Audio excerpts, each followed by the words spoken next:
Notre problématique étant définie, et nos hypothèses également, nous avons décidé de profiter de la présence de ces deux habitants pour aujourd'hui répondre à nos hypothèses. Tout d'abord, ici est présente Manon Rimbaud, ayant habité une maison bioclimatique à Ossature-Bois de 220 m², autonome en eau et électricité. À sa droite, Skander Aïssa, ayant habité une maison en briques monomure de 175 m² depuis 2010. Ces deux habitants vont aujourd'hui répondre à nos hypothèses. Notre première hypothèse consiste à comprendre quelle est la motivation principale des individus choisissant d'acquérir un habitat écologique plutôt qu'un habitat dit traditionnel. S'agit-il d'une démarche sincère, résultat d'une prise de conscience de la vulnérabilité de l'environnement, ou bien au contraire, s'agit-il d'une démarche intéressée cherchant à profiter des réductions de factures énergétiques? On sait en effet qu'aujourd'hui, certains habitants choisissent de s'engager dans une démarche sincère quand on sait que le secteur du bâtiment représente environ 15% de la production de déchets du BTP. Et puis, d'un autre côté, il faut reconnaître qu'une maison écologique permet de faire des économies substantielles d'énergie, grâce aux panneaux photovoltaïques par exemple, ou en profitant de l'énergie du soleil. Notre première hypothèse se formule donc ainsi. Les habitants de maisons écologiques choisissent ce type d'habitat d'abord et avant tout dans un objectif de respect de l'environnement plutôt que de réduction de leur facture énergétique. La plupart des réponses que nous avons obtenues semblent confirmer une démarche sincère de la part des habitants. Il y aurait une véritable volonté de contribuer de manière individuelle à la réduction de la dégradation de l'environnement provoquée par les activités humaines dans la construction de la maison au quotidien. C'est en tout cas ce qu'affirme Manon Rimbaud. Je n'ai pas toujours habité une maison écologique, c'est vrai, mais le passage me paraissait évident. C'est un engagement, une démarche pour le respect de l'environnement. Il faut par ailleurs souligner qu'à un moment ou un autre, une véritable prise de conscience a lieu. C'est cette même prise de conscience qui est en partie responsable de la volonté d'agir pour le respect de l'environnement. Un déclic en somme, un événement a suffi pour changer le regard que ces habitants portaient sur le monde, sur l'environnement et sur la planète dans laquelle ils vivent. C'est ce qu'affirme Skander Aïssa. Oui, en fait, arrive un moment où clairement on se dit qu'il faut faire quelque chose, qu'on doit agir. J'ai grandi dans une famille en plein milieu des 30 glorieuses de l'hyperconsommation. Voilà, j'ai eu un moment, il y a une dizaine d'années, une prise de conscience, une rencontre qui m'a fait réaliser un certain nombre de choses, notamment sur la question de l'eau. Et c'est pour ça que je me suis intensement converti à cette approche des choses et à ce nouveau mode de vie. Autrement dit, leur démarche est sincère et la réduction des factures énergétiques n'est pas seulement le motif principal. Nous allons interrompre de nouveau nos deux habitants de maisons écologiques pour tester notre deuxième hypothèse. Notre deuxième hypothèse cherche à tester une variable un peu plus psychologique de l'habitant, la fierté de l'habitant se lançant dans ce type de démarche, le devoir citoyen qu'il a l'impression d'accomplir. Grâce à notre travail de documentation, nous avons en effet pris conscience de l'importance symbolique qu'implique la construction ou l'acquisition d'un habitat dit écologique. Ce n'est pas un choix anodin. Au contraire, construire un habitat écologique, c'est finalement construire un habitat et faire le choix d'un certain mode de vie qui se veut le plus souvent cohérent avec l'habitat dans lequel on vit. Au regard des éléments apportés par notre travail de documentation, il s'avérait évident qu'une prise de conscience ait été nécessaire à un moment ou un autre pour s'intéresser à ce type d'habitat. Effectivement, souvent l'habitant fait le choix de l'action face à l'inaction, de l'activité face à la passivité. Nous avons donc choisi de formuler notre hypothèse ainsi. Les habitants de maisons écologiques choisissent ce type d'habitat pour montrer qu'une prise de conscience a eu lieu et qu'ils se considèrent comme citoyens actifs. C'est donc pour faire figure d'exemple, par fierté et pour inciter les autres à faire de même. C'est donc une manière d'afficher de manière publique sa différence. C'est une démarche par laquelle l'habitant cherche à devenir un exemple, un modèle pour les passants comme pour les enfants. C'est vrai que le fait de construire soi-même, c'est une démarche assez engagée et une fierté à ce niveau-là. Mais pour toi, est-ce que ça a été une façon d'affirmer ta citoyenneté en quelque sorte ou pas aussi? Une démarche citoyenne. Non, mais c'est vrai qu'en tant que citoyen, on n'a pas beaucoup de moyens d'action, à part le droit de vote tous les 5 ans. Donc c'est une opportunité de notre contribution au bien-être de l'environnement. Je crois plus trop à la démocratie représentative. On n'a plus trop de pouvoir sur l'élu, c'est les lobbies qui choisissent. Tandis qu'en tant que citoyen consommateur, là vraiment on a un pouvoir d'action et d'entraînement des habitudes. Autrement dit, la maison écologique permettrait bien plus. C'est une manière de montrer que l'on peut être un citoyen actif face aux problématiques environnementales. Nos habitants vont par ailleurs répondre à une troisième hypothèse. L'habitat écologique est, nous l'avons vu en effet, un habitat bien particulier dont la dimension est symbolique. Autrement dit, c'est une maison qui permet de dire plus de choses sur ses habitants qu'une maison dite traditionnelle. C'est certes une bâtisse dont la fonction majeure est d'être un abri, un cocon pour ses habitants, mais c'est aussi une façon de matérialiser certaines convictions personnelles. On pourrait même dire « dis-moi où tu habites, je te dirai qui tu es ». D'autres éléments apparents, comme des panneaux solaires photovoltaïques ou bien l'installation d'une éolienne, peuvent aussi être des indices révélateurs à cet égard. La maison écologique serait alors un moyen d'exposer de manière profonde des convictions qui nous tiennent à cœur, de les exposer à la vue du plus grand nombre. Il y aurait un effet ostentatoire qui serait à l'œuvre. Cet effet a d'ailleurs été décrit par Veblen dans la théorie de la classe de loisirs. Il est décrit une société dans laquelle la consommation est dans un premier temps un outil de différenciation, de distinction sociale par rapport au reste de la population. Notre troisième hypothèse s'intitulerait ainsi « La maison écologique est une façon de matérialiser certaines convictions personnelles et de les afficher publiquement pour à la fois se distinguer tout en essayant d'appartenir à un groupe d'individus. » Pour toi, vivre dans une maison éco-responsable, c'était une manière de concrétiser tes convictions? En quelque sorte, oui, puisque c'est un couple d'amis ardéchois qui nous a fait une première piqûre d'abord. On s'est rendu compte qu'on marchait à côté avec notre mode de vie. Et donc notre changement a été assez progressif. On a tout d'abord changé notre manière d'utiliser les transports. Et après, on a eu un potager avec 0 pesticides. Et ce qui fait qu'aujourd'hui, on est presque totalement autonome au niveau des légumes, par exemple. Manon Rimbaud confirme ainsi que ce sont ses amis ardéchois qui l'ont incité à franchir le pas. On voit donc ici l'impact de l'entourage et des amis d'un habitant dans son choix de vie. L'habitat écologique serait en effet une manière d'appartenir à un groupe, de se reconnaître dans un groupe dans lequel on partage les mêmes valeurs, des idées communes. C'est en tout cas ce qui émane des réponses de nos habitants. C'est vrai, qui se ressemblent, s'assemblent. Moi, je fréquente plutôt des gens qui cultivent leur potager, par exemple. Autrement dit, on doit toutefois reconnaître que certains habitants ont tenu à souligner que la démarche qu'ils adoptaient était purement intéressée, malheureusement. Je dois avouer que c'est un peu vrai. Certaines de mes connaissances ont des maisons en ossature bois, mais ils n'ont pas du tout le côté bio. Ils ont le coup de cœur pour le bois, mais ils me disent qu'ils veulent installer une piscine derrière. J'en connais effectivement qui sont dans l'apparence, qui s'en foutent de trier chez eux. C'est un effet de mode pour eux.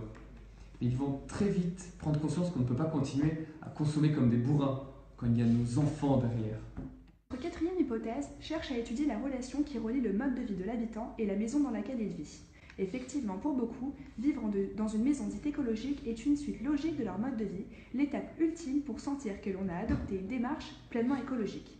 Les maisons écologiques sont rares, surtout en France, alors quand on choisit de vivre dans une maison écologique, c'est que la motivation y est.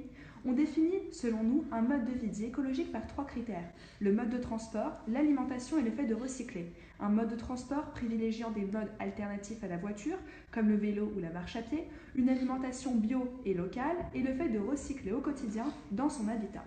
Notre hypothèse sera donc formulée de la façon suivante.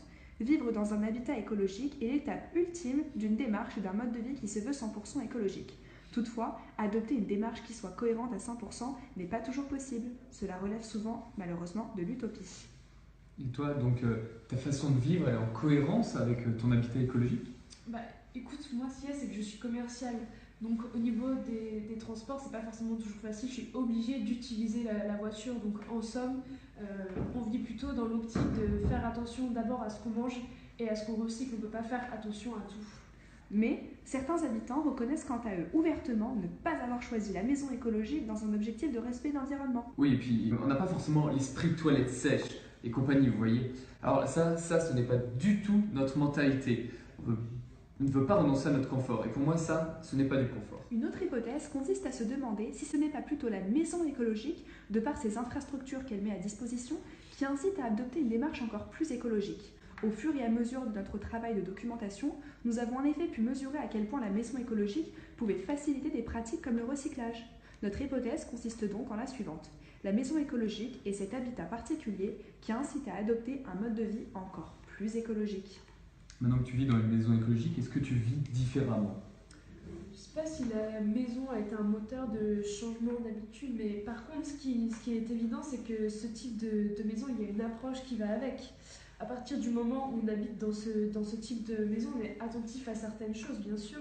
Et même dans ce type d'environnement, il est plus facile de faire attention à tout ce qui nous entoure. Par exemple, quand on habite au 4e étage d'un immeuble, c'est très difficile de faire du compost, alors que quand on est dans une maison, dans un environnement très naturel, c'est beaucoup plus facile. D'autres, au contraire, comme Skander Aïssa, reconnaissent être d'accord avec certains aspects de notre hypothèse, mais cherchent à nuancer et à affirmer leur caractère, leur personnalité. Ils cherchent à montrer que c'est une démarche réfléchie et consciente et que rien ne peut influencer leur mode de vie en soi. Adopter un mode de vie écologique ne peut être subi et imposé, c'est volontaire. Quant à moi, j'ai toujours fonctionné de cette façon. La maison écologique, c'était un aboutissement. Non, vraiment, ce n'est pas la maison qui m'a fait changer mes habitudes. Notre sixième hypothèse se concentre davantage sur les freins à l'acquisition d'une maison écologique. Si l'habitat écologique est pour certains l'habitat idéal, pour d'autres, il demeure encore un type d'habitat compliqué à vivre et réservé à une minorité très aisée de la population. Il est vrai, nous l'avons vu à travers notre revue de littérature, une maison dite écologique est différente d'une maison dite traditionnelle, notamment en ce qui concerne son entretien au quotidien. Pour exemple, installer un poêle à granulés bois au salon implique de porter au quotidien et voire par semaine des granulés bois pour alimenter ce poêle. À cet égard, et notamment par le manque d'informations inhérent à ce type d'habitat, de nombreux préjugés persistent sur la maison écologique. Certaines personnes sont réticentes à l'égard de l'habitat écologique car il implique d'accepter de faire certains sacrifices et concessions au quotidien, de vivre de manière plus compliquée au quotidien. En somme, c'est ainsi que nous formulons notre hypothèse. Est-ce que c'est pas quand même plus difficile de vivre dans une maison écologique et du coup on pourrait comprendre tous ces préjugés C'est sûr qu'une maison écologique, c'est un peu plus difficile à gérer qu'une maison traditionnelle. Dans une maison traditionnelle, par exemple, pour le chauffage, vous mettez le thermostat et c'est bon, il n'y a plus rien à faire. Alors que dans une maison avec un poêle, par exemple, c'est beaucoup plus physique. Il faut aller couper le bois, le transporter jusqu'à la maison. Donc c'est sûr que dans une maison écologique, on passe plus de temps à faire des choses qu'on n'a pas besoin de faire dans une maison traditionnelle. Pourtant, certains habitants cherchent à nuancer ces inconvénients et à relativiser ces petits désagréments qui peuvent parfois gêner au quotidien. Ah bah oui, c'est sûr, il y a plein d'inconvénients. En même temps, c'est ça qui donne notre sens à notre quotidien. Sur le solaire par exemple, on n'utilise pas l'eau ni l'électricité de la même façon que si ça arrivait en direct et que si on était sûr de l'approvisionnement. Bon, on n'a pas de même les grands écrans plasma et c'est pas ça qui nous manque.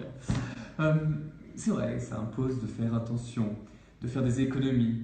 Mais c'est dans la logique de la maison éco-responsable. Mais il faut quand même noter que c'est tout bénef, la maison écologique, c'est plus sympa, il y a quand même un confort un confort d'intérieur qui est beaucoup plus impressionnant que dans une maison traditionnelle. Pour moi, c'est vraiment le top, la maison écologique.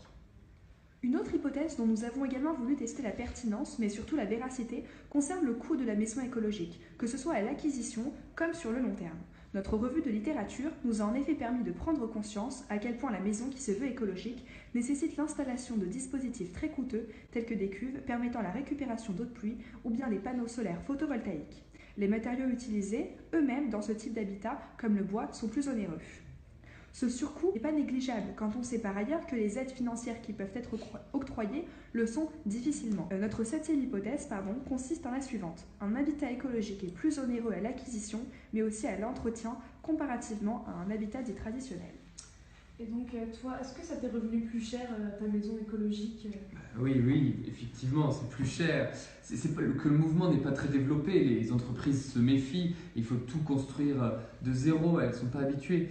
Moi, je pense que si on généralisait ce type d'expérience, il n'y aurait pas de surcoût évident. Le problème, c'est que les constructeurs n'arrivent pas à prouver qu'une maison écologique, ça coûte le même prix qu'une maison classique. Et il y a vraiment un surcoût évident au niveau des matériaux. Autrement dit, la maison écologique serait plus chère à l'achat car les matériaux sont parfois plus chers. C'est le cas du bois qui coûte parfois de 5 à 10% plus cher qu'un matériau classique. Toutefois, d'autres habitants infirment notre hypothèse et affirment au contraire que l'habitat écologique est bien plus profitable qu'on ne le pense. Il ne faut pas oublier que concernant le coût de revient, c'est très impressionnant la maison écologique. Par exemple, nous on est passé de 3 000 € par an à 800 € par an de dépenses pour la maison en eau, chauffage et électricité. Pour le chauffage, par exemple, on n'utilise que 5 stères de bois pour tout un hiver, soit 250 € pour tout l'hiver. C'est vraiment impressionnant. Notre dernière hypothèse vise à mesurer la responsabilité du manque d'information dans la réticence de certains habitants face à l'habitat écologique. Jean-Pascal Dubois, membre bénévole de l'association Bâtir Sain, nous avait à cet égard alerté lors du salon Éco-Home tenu à Paris en octobre sur le problème du manque de curiosité et d'information inhérent à ce type d'habitat. C'est un mouvement encore trop marginal et dont peu de personnes connaissent les enjeux. Trop de préjugés subsistent encore à l'égard de ce type d'habitat. Notre hypothèse serait donc formulée ainsi. Le manque d'information et de curiosité pourrait expliquer la réticence de certains habitants à l'égard de la maison écologique. Moi, je n'estime pas que le mouvement de la maison verte soit encore assez développé pour être fiable. Il ne me semble pas encore assez durable et assez pérenne. J'ai même des doutes quant à la capacité des technologies vertes à pouvoir répondre aux besoins d'une famille nombreuse, par exemple. Et pour moi, au quotidien, je trie mes déchets, je fais attention à l'environnement, mais j'ai besoin de directives plus claires pour vraiment m'investir dans ce type de projet. Autrement dit, c'est ce qu'affirme une habitante de maison non écologique. Elle confirme qu'au quotidien, elle essaye de faire ce qu'elle peut pour respecter l'environnement, mais il est vrai que pour elle, elle est encore trop réticente à l'égard de ce type d'habitat. Toutefois, un des habitants que nous avons eu la chance d'interviewer a souligné un problème important qui pourrait répondre à notre hypothèse. C'est Hervé Viraud qui l'affirme et qui est à la recherche d'une maison à proximité de Reims. Lorsque nous lui demandons s'il accepterait d'acquérir une maison écologique, si celle-ci remplit la majorité de ses critères, il reconnaît ne pas refuser catégoriquement cette option. Cependant, il rappelle le fait que si aujourd'hui la maison écologique reste un mouvement marginal, c'est parce qu'il est difficile d'en trouver à la vente. Lorsque je fais mes recherches pour chercher une maison, je ne trouve que des maisons en parpaing. Aucun moment je vais trouver une maison écologique. En tout cas, c'est le cas près de Reims. Les personnes qui ont ce type de maison, ils n'en vendent pas.